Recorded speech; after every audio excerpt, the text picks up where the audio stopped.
Hello and welcome to Local Bias. I'm your host, Marion Kellner, and I'm happy to say I'm here today with Phillipe Simon.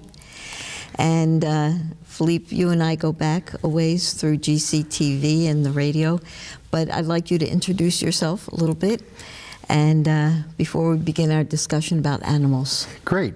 I'm Phillipe Simon, and I moved here to Western Massachusetts from New York back in 2001.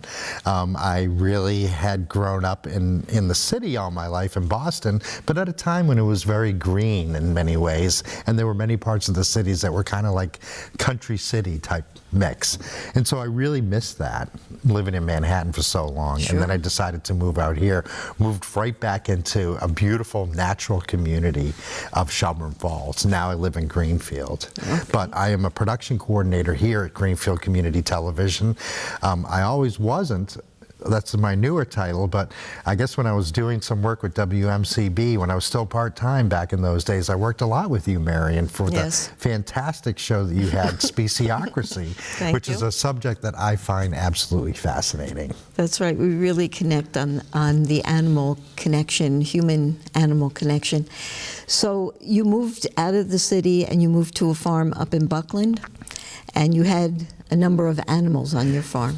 That's right. This is kind of where I would have to say that I've always loved animals. I've never felt like that I'm out of place around them, or that I'm better a being on this earth, a more valid a being than they are. I've seen pretty much growing up my whole life living with the philosophy that we all have a basic equality and that we share. And Buckland was where it really came home, because there I got to work and be responsible for, when folks were away, you know, a dozen goats, a dozen chickens, cats and dogs. And, you know, when you get to know animals, they're just like your friends. That's right. They just happen to live over there. Right. And it's they each have individual personalities. People tend to think, well, a goat's a goat, but each one is different, just like each person is different. Yes. Oh, yes.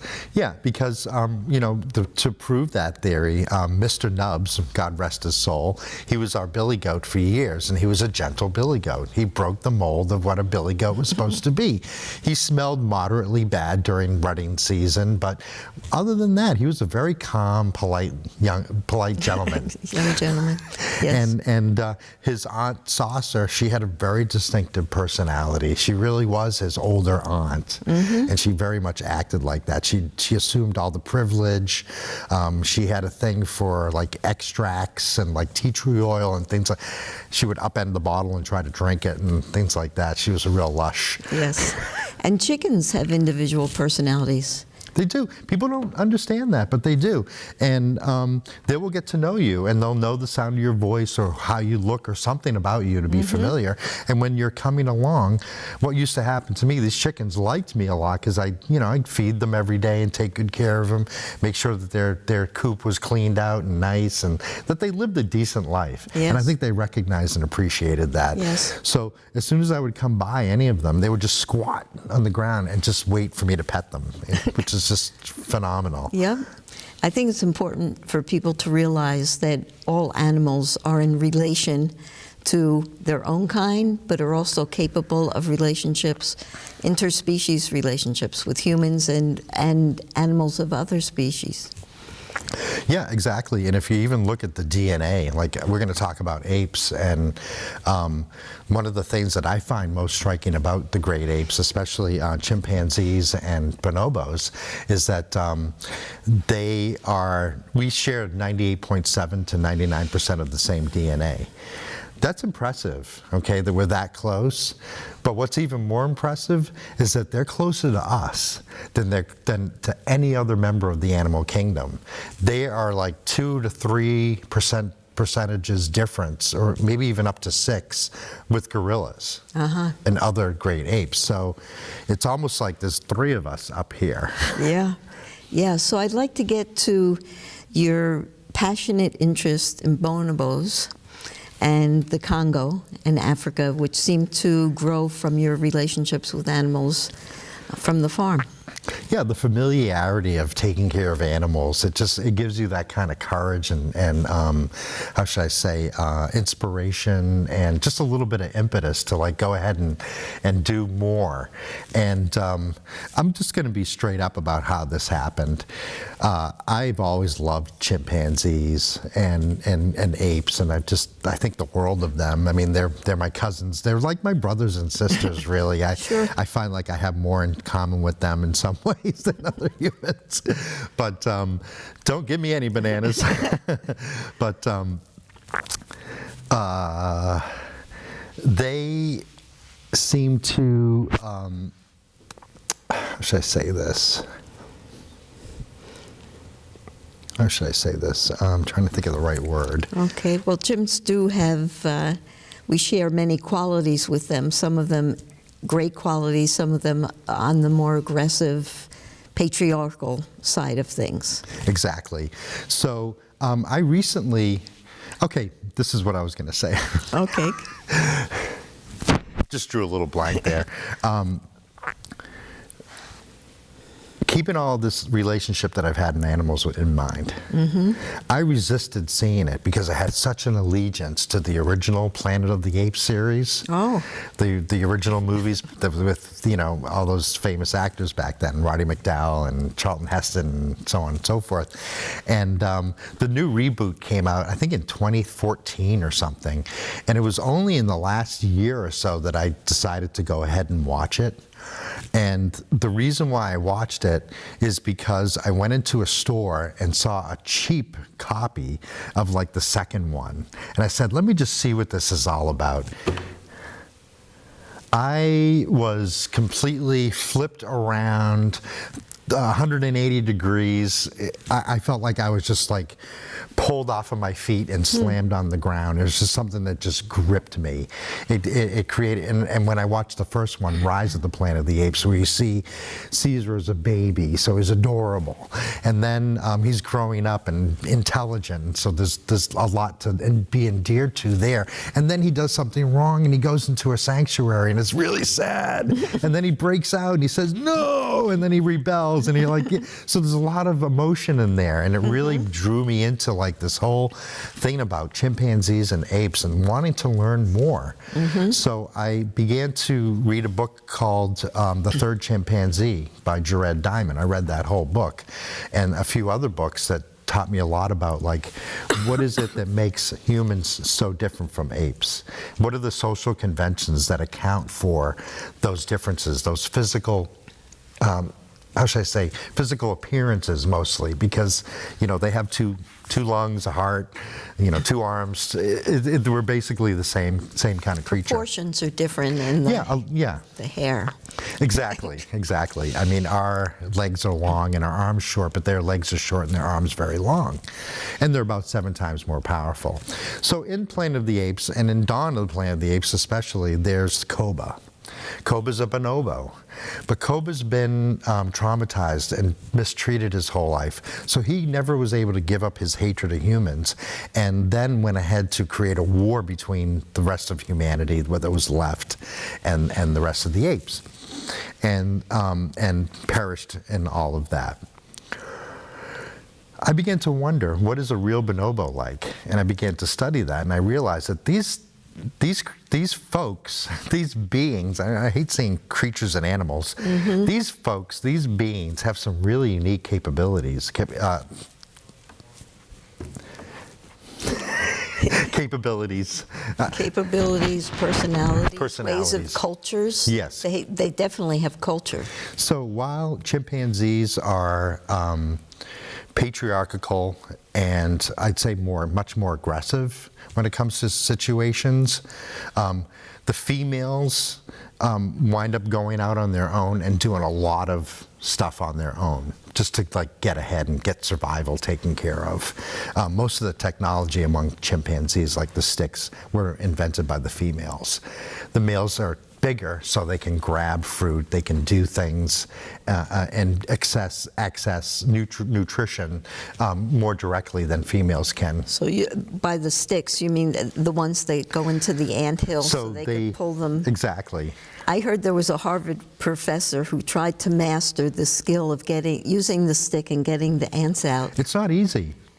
After 9 months, he still couldn't do it. See, there you go. It takes a very special skill. Yeah. Well, bonobos are different in that respect, is that they don't have as much tool use. I mean, they do some of the same things. They do some fishing. They'll take a stick in the water and try to grab something with it. And they do know how to break nuts with rocks and sticks and things like that. The main difference between bonobos and chimpanzees is that bonobos are smaller, and it's a matriarchal society. As part of their evolution somehow, they developed into matriarchy. Now, let's talk a little bit about how they're different geographically, too. 1.5 to 2 million years ago, the Congo River wasn't there. And when that came in, that split apart these two groups. One of the larger group becoming chimpanzees, and the smaller group left in the Congo evolved into bonobos. They have a matriarchal culture. So when a new female comes into the troop, she has to make friends with the other females. The females hold the real power. The males, they protest, they make demonstrations, they're loud, they scream, but they know who the boss is. But they're totally allowed to make as many demonstrations as they like. Some sort of power or like sense of they'll self. yell or something, and then the female will come by and just like sort of put them on the ground. I mean, I saw one instance of this, Benny in the movie Bonobos Back to the Wild, that was made by the folks at the Lolia Bonobo Sanctuary in the Democratic Republic of the Congo. Where they're from. And the movie, it talks about Benny, who's a bonobo, and how he is orphaned at an early age. His parents are poached. He's sold on the street to a bar. People throw liquor at him. They give him beer to drink. He's sick. He's not healthy. He's in a cage. Finally, someone calls the sanctuary, and she gets a police officer to come with her, and they go and they confiscate the bonobo. It is extremely illegal to have a bonobo, to own a bonobo in the Congo. They are to be left in the wild. It is not good for the animals to be brought and made as pets, to be put in cages or taught tricks, or even taught like advanced human things like speaking or reading or writing.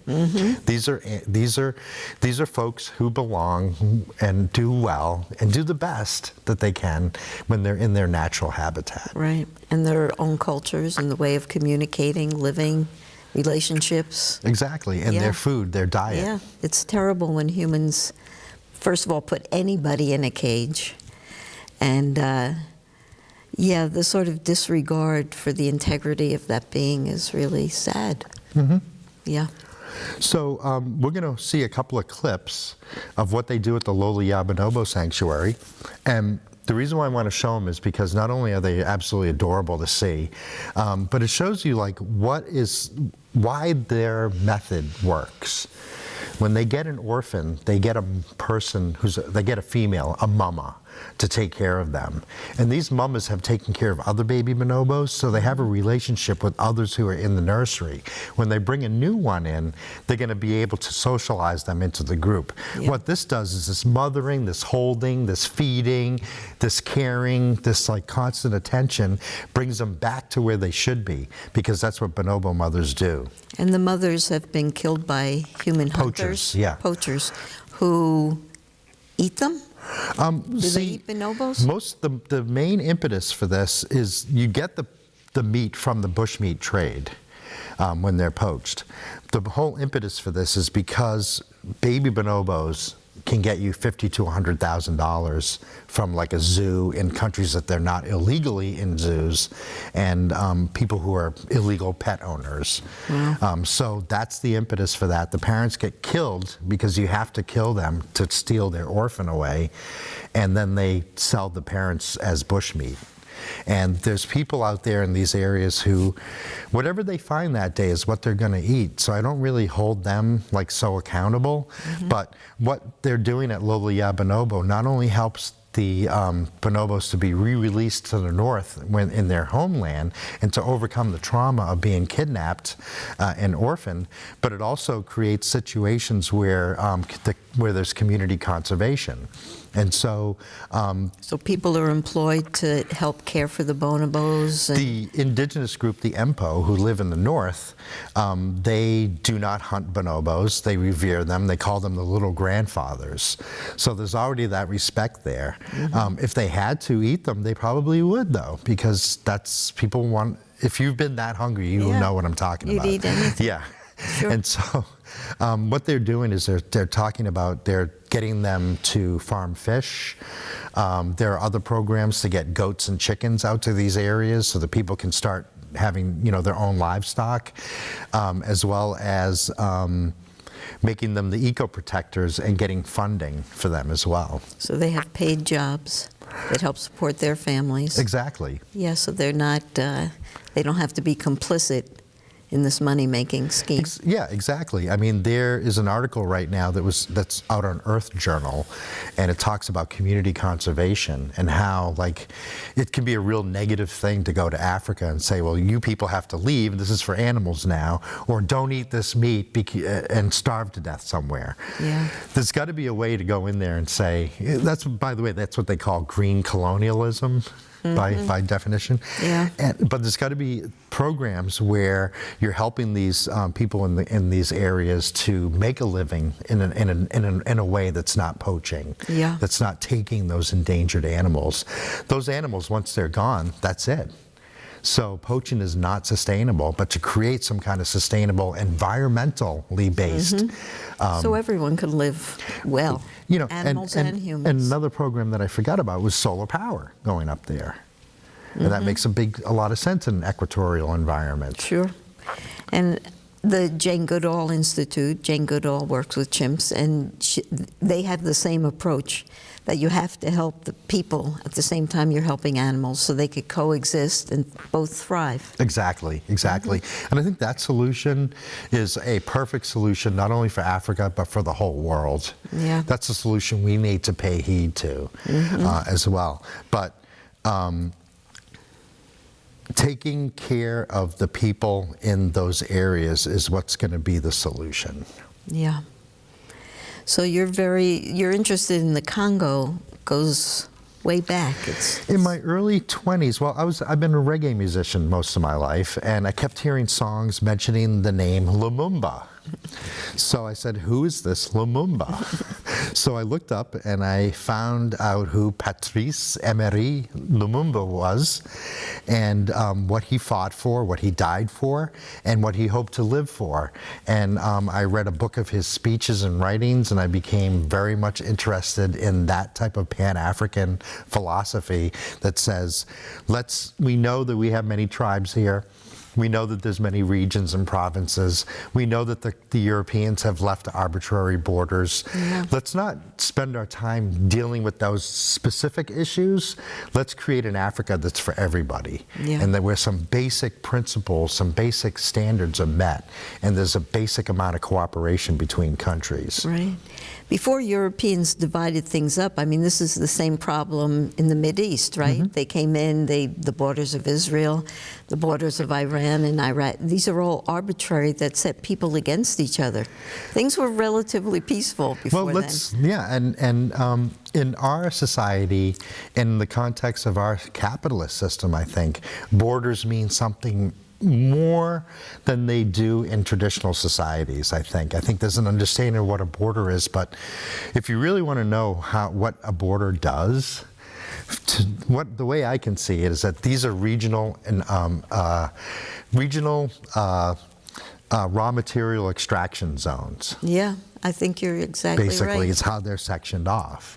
In the past, Timbuktu was such a vibrant cultural, intellectual center, libraries with tens of thousands of volumes, astronomy, mathematics, all sorts of subjects that were at their peak while Europe was in the Dark Ages. And there was much more of a free flow of people coming to the center, moving out, and so forth. And I think you're right. It's like once Europe decided, okay, I want that gold, I want that coal, I want those diamonds, I want that oil. It's They a made division these- of resource extraction. That's all it is, really. And it has caused so much misery. It has. It really has. Because if you look at Aboriginal type borders, you'll see like circles of where people kind of live, and then there's like empty space, and there's some other people over here. Yeah. You know, here we've got everything sectioned off, and that to me is another big part of the problem, because what you're doing is you're putting private ownership and private property rights on what was been created for everyone and for everything on this earth. Yes, and, everybody, including every member of every species. And where some property owners do a good job protecting their land, I don't think it should be up to any individual to decide what gets done with that. I've always felt that those are good decisions to be made in group and in common. Yes. I think even when you look at Canada and they point out where different tribes live, it's as you described it. It might look a little like this, and then there's land, and then another little section and land. And if you look at the map of the U.S., right?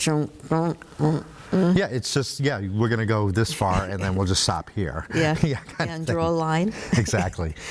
So anyway, Lola Bonobo Sanctuary, I brought a couple of film clips that I want to show the people. Sure. And what I wanted to show you, and besides what I said earlier, besides the fact that they're absolutely adorable, They are. it's going to show you like that whole process of like nurturing that overcomes the stress and the trauma and grief.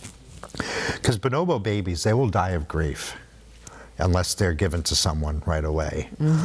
And they need to play and bathe and be healthy.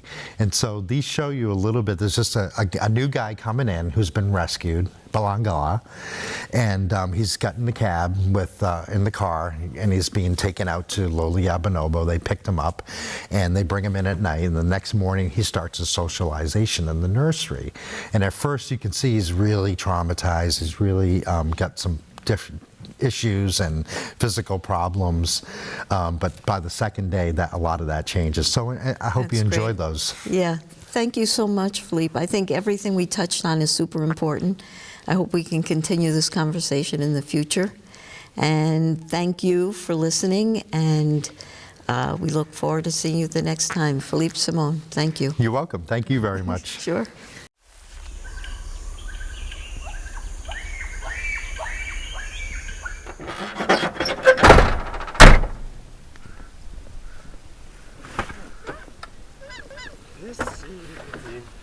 Merci beaucoup.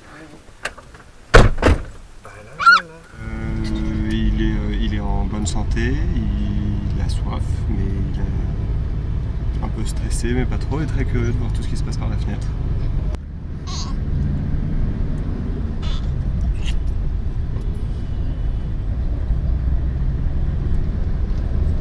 Voici Balangala, un petit mâle de 3 ans qu'on vient de récupérer à l'aéroport dans un avion cargo Save Air. Ce bonobo a été rescapé d'un village appelé Balangala à 140 km de notre site de réintroduction à Ekolo Yabonobo. Nos équipes sur place ont été le chercher, en ont pris soin pendant quelques jours, le temps de le remettre d'aplomb et qu'il puisse supporter un voyage en pirogue jusqu'à Mbandaka. Et de Mbandaka, on a pu, grâce aux autorisations de l'ICCN et la collaboration des autorités locales, obtenir toutes les autorisations de transfert pour acheminer ce petit bonobo jusqu'au sanctuaire Lola Yabonobo. Bonsoir petit, ça va? Ça va. C'est les nouvelles.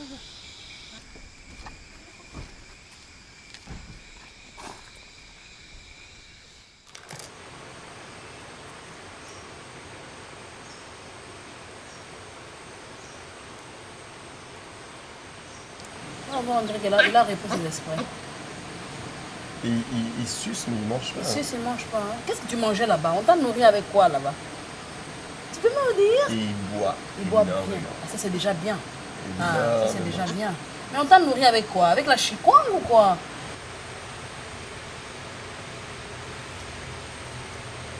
C'est pas mal, hein, en tout cas. Parce que là, il est vif.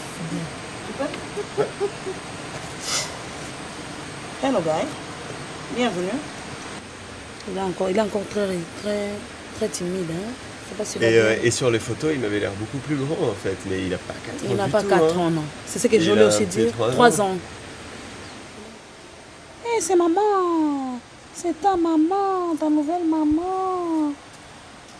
Petit va bien. Très bien. C'est maman, hein. C'est maman, hein. Il n'est pas très parleur, hein. Ah, la voiture hier, Il a beaucoup parlé. Oh, oh, oh. Pour te dire, mais où je suis. Nice boy. Quand même, les cheveux espacés. Tu vas perdre un peu. Il va perdre un peu de cheveux.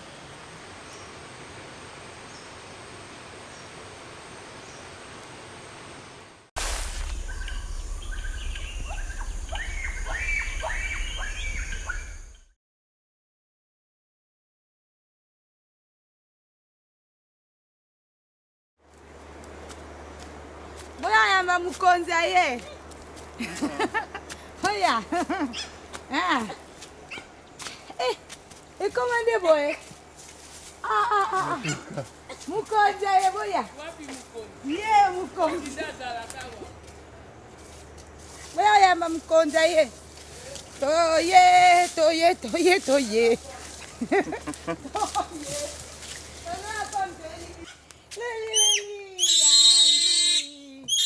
Yakala yambio.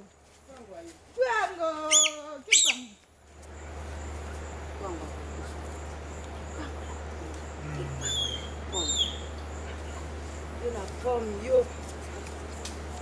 Suite à la première mise en contact hier de Balangala avec Kwango au niveau de la quarantaine, l'après-midi s'est très bien passé, ils se sont plutôt bien entendus.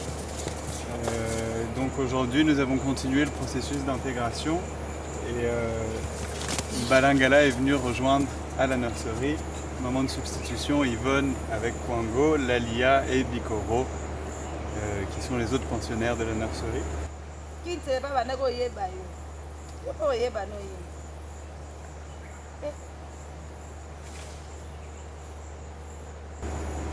Bikoro était anciennement le petit mâle qui est là-bas sur sa rive, est aussi un petit orphelin qui a été pris en charge par sa rive. C'est comme ça qu'on peut voir autant de rapprochements entre Bikoro et sa maman, son ancienne maman de substitution. Il a incité au jeu Balangala et c'est d'ailleurs la première fois qu'on a entendu rire Balangala depuis son arrivée il y a bientôt 7 semaines.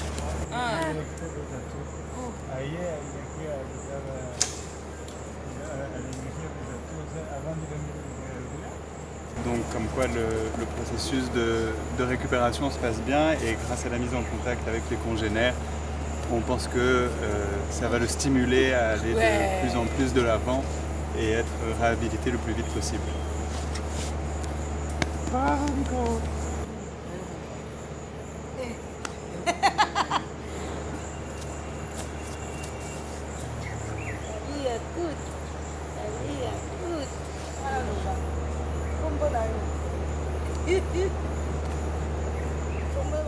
Malembe bile misato.